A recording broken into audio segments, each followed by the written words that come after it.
Okay, so we're in Bustleton, so this is our last day in Western Australia, and we're about 2.5 hours south of Perth, and it's like the tourist area for Australians. So they've got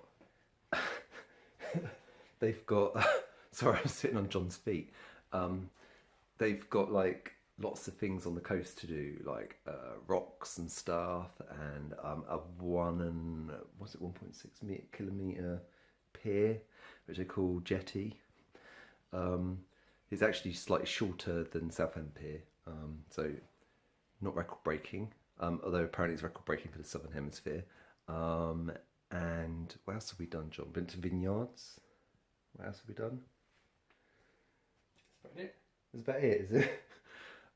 Restaurants, beaches. Yeah, we went to some really cool beaches. They were wicked. And yeah, so we're getting a plane tonight, and we'll be in Auckland tomorrow. So on our way to New Zealand.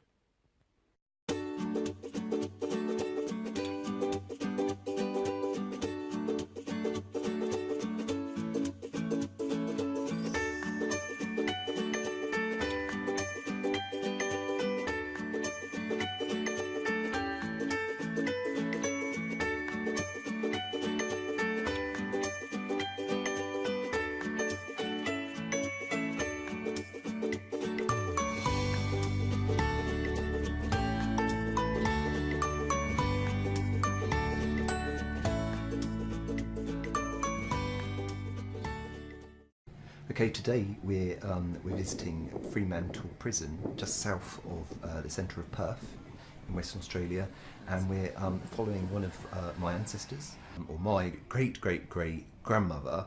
Is her family, and her brother was done for horse stealing back in 1800s, 1851 I think his sentence date was, and then he was transported over to Perth. And he went to Fremantle Prison, and we're here today to visit the prison he was at. Yeah, it's all been done by a researcher by the name of Alan Reynolds. So thanks, Alan Reynolds. I'm really looking forward to the prison. So yeah, let's go.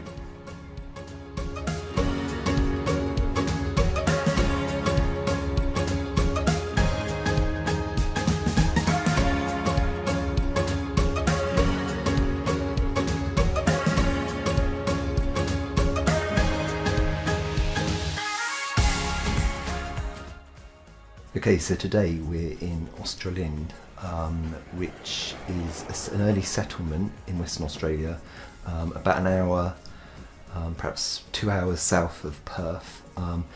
Basically here at Australind, their ancestor, John Mitchell, he wrote this letter on May the 14th, 1862, and he posted it from this place, from the Clifton's house here in Australind.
Okay, so the next chapter in John Mitchell's life is that he moved away from Australind because there was poor harvests.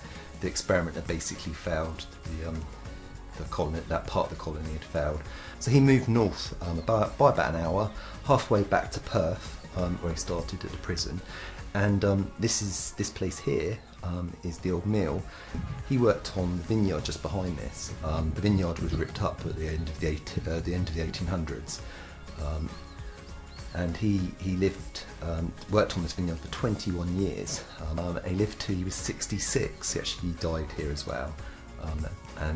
Yeah, so I don't know where he was buried here, but this is where the journey ends.